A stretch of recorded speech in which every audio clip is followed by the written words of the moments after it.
Okay, WrestleMania 37, night 2. We start off with Randy Orton taking on The Fiend with Alexa Bliss. And this was definitely a bad way to open up the show. I just thought Randy Orton did not look motivated out there. The fans were actually turning on Randy, not really The Fiend, though. So that was like one of my main gripes. I'm like, why don't the smart marks just crap on this whole match, this whole feud. And instead, it just seemed like Randy got most of the heat, but, it just didn't come off good. The Fiend comes out there with his, all those, dark red lights. It was even hard to see the match. Just pretty generic stuff. Eventually Randy actually hit the RKO after Alexa distracted the Fiend as Alexa, started bleeding with the Papa Shango face paint. And it looked, Randy Orton just kind of went to the back and doesn't look like he's going to unite with Alexa. And it just looks like the Fiend and Alexa are going to, there was just confusion with the Fiend. He was just looking at Alexa. And, that's pretty much how it ended. They just kind of disappear and the crowd was just booing like crazy. So I like Alexa Bliss, though. I think she could be utilized a lot better. I think this, evil gothic version of her, I think it could be used in a different way, though. I just think this whole storyline was just a good way to buy time during the pandemic.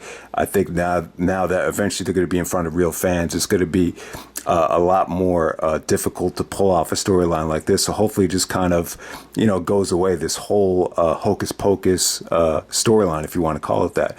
All right, next up, you had Nia Jax and Shayna Baszler taking on Natalia and Tamina in the Women's Tag Team Championship match. It just went way too long. I thought it was a good match for Raw standards. I thought it was actually a step up from the opener, but at the same time, it got too much time. I just thought there was more attractive matches that could have gotten more time than this did. You had Nia and Tamina, two bigger women, kind of staring each other down. So that kind of answered a lot of the questions about why they went with Tamina and Natalia winning the tag team turmoil. But I thought Natalia looked good. The fans really got behind her when she locked in the sharpshooter on Nia Jax. It was difficult to pull off, and then Shayna hits the Chiquita clutch, the Barracuda clutch out of nowhere to get the finish there. It wasn't a bad match, but for WrestleMania standards, I just thought they could have left this off the show. Kevin Owens taking on Sami Zayn, coming out there with Logan Paul. Yeah, the Logan dude kind of took away from the match for me. For Kevin and Sami, this is probably one of the weakest Kevin Owens versus Sami Zayn matches I think that they've had. Like, if you ask me to rank like their top 10 matches, I don't even know if this would make the list. But like, it was still good though. Like, I was still really impressed with Sami. Sami's over the top shenanigans didn't really hold this back from being good. I thought it was still good though. Sami actually hit the Yakuza and just a lot of vicious suplexes. They busted their ass out there. Kevin Owens hitting the fisherman suplex from the top rope. That got a holy shit chant. I mean, they worked their usual magic. Kevin Owens pretty much delivers, hits Sami with the stunner. It just didn't go over the top and back and forth. Like, JBL even brought up their Battleground match. He's like, Shades of Battleground 2016. It didn't like hit that level or anything like that. It was just, I'll just say this. It was probably one of the highlights of the weekend, but when you're talking about where does this rank in the pantheon of classic Kevin Owens versus El Generico matches, it's probably one of the weaker ones, but it was still cool though. The whole thing at the end with Logan Paul trying to, console with Kevin Owens, and then, Kevin hitting him with the stunner. That was, maybe one of the worst stunners I think I've ever seen. So you had that right there. All right, next, Sheamus taking on Riddle. One of the highlights of the night was the Rob Van Dam Great Khali segment with Riddle. You finally got to see Van Dam and Riddle, talk backstage, and it was really cool. It came off really well, because Riddle and Van Dam, they're a lot alike with the way they cut promos and just their personalities. So I thought that was a great segment. Sheamus and Riddle, kind of mixed feelings on it. I thought it got off to a bad start. A lot of the Sheamus control segments just got, very little response from the crowd. After all these years, this has been an issue with Sheamus since 2009. Like, he just doesn't connect with, especially these smart mark shows. I mean, he just has a really tough time. You know, Sheamus has had his ups and downs. I still prefer Sheamus as a babyface, but I thought he was good throughout this whole feud, throughout this match right here. You know, especially the ending. I thought he did some good things, but anytime Riddle was on the offensive end, you know, the match was in good hands. You know, the fans really did get behind Riddle. It looked like Sheamus was going for a shell shock or a white noise off the top rope, and it looked like he changed his mind or just thought he couldn't do it, then just came down. It looked like that was going to be a must-see spot. And then he did like a vicious knee drop off the top rope, which came off great. So Sheamus pulled out some cool things at the end, and then he hits Sheamus. Sheamus actually hits Riddle with the bro kick as Riddle comes down from a lion salt, which looked crazy. Nasty, like Riddle had a busted lip from that.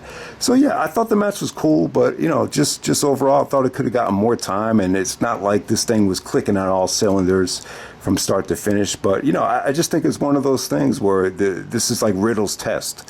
Like they you know, Kurt was talking about this on the podcast. Like, you know, Vince is always kind of pushing guys and then kind of testing them, and you know, maybe this is the big test just to see if Riddle can bounce back. But you know, it's not like, you know, Riddle using the United States Championship, it's not like it's going to destroy his career, so I'm cool with it. But, you know, for Sheamus to get a victory over the hot up-and-coming guy like Riddle at this stage, it's kind of head-scratching, but it's cool, though. It was a good match. Next up, we had Apollo Crews taking on Big E, Nigerian drum fight for the Intercontinental Championship. I mean, pretty cool, man, while it lasted. It was just more like one of those ECW Extreme Rules matches. You know, they had the Nigerian drum set at ringside, that the kendo sticks there, the drumsticks, whatever it was, you know, some nasty table bumps, just...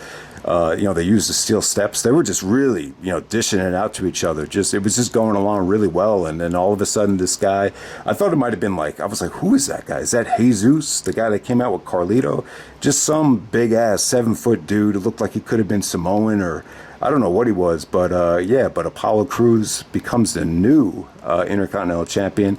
And it's good, man. I'm good. I'm glad for, I'm happy for Apollo Crews. You know, this could be what he needs. I think this heel turn is long overdue. And, you know, I thought the Nigerian stuff was fake, but, you know, if you watch the video package did a lot for this feud. It really explained a lot of the, you know, him going back to his roots is just, you know, just a great way to kind of recapture the flame in the eye of the tiger. So I do, you know, the fact that he really does have Nigerian blood in him, you know, it answered a lot of questions as to why some of these promos came off like they did. So yeah, so it was okay. I just thought the match was way too short. I wish I had gotten more time. Rhea Ripley and Asuka for the Raw Women's Championship. It was hit or miss. I thought the atmosphere was good, but it just felt like it was one of those matches that just had that WrestleMania burnout type of feel, but very physical.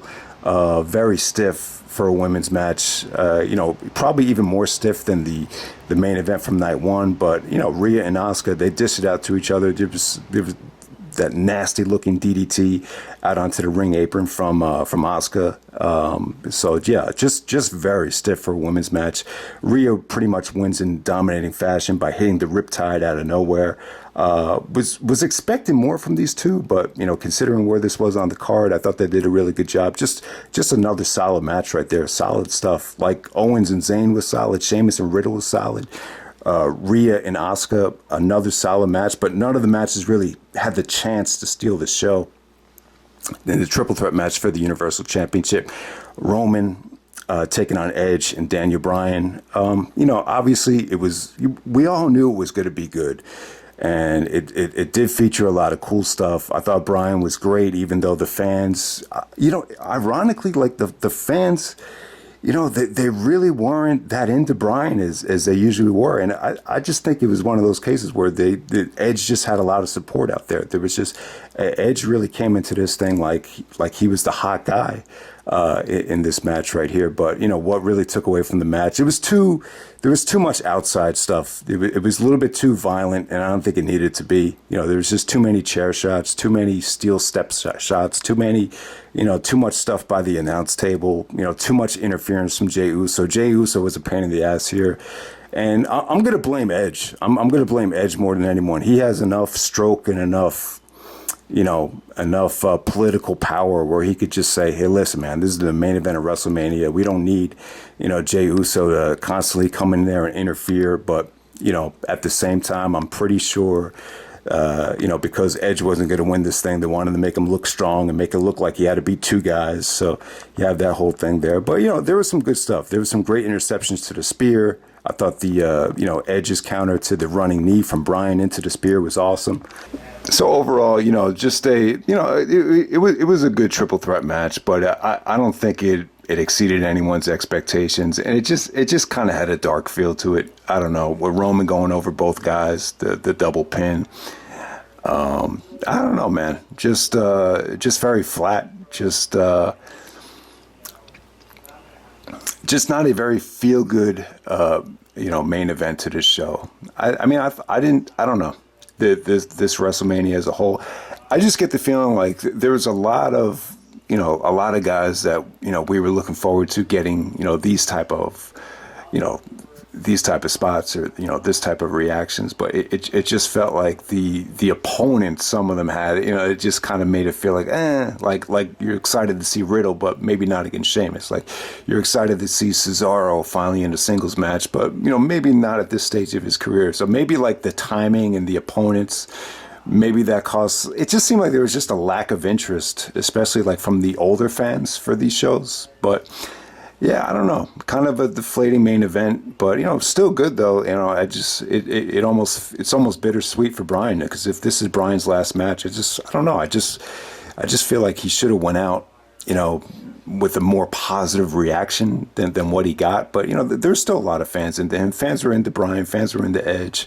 Roman actually got a lot of heat, but I guess that's the direction they wanted to go. I think they wanted to get Roman heat, going into the, this year when the fans finally do come back. I think they wanted to establish Roman as like a monster heel, so they went in that direction. But yeah, I'm just a little deflated, and I don't want to let personal things get in the way, but I'm just kind of in a negative mood when it comes to, the shows right here. But yeah, I would say Bianca and Sasha stole the show, not just from night one, but probably the whole weekend. So that's pretty much it, guys. Hope you enjoyed the reviews, and I'm out. All right.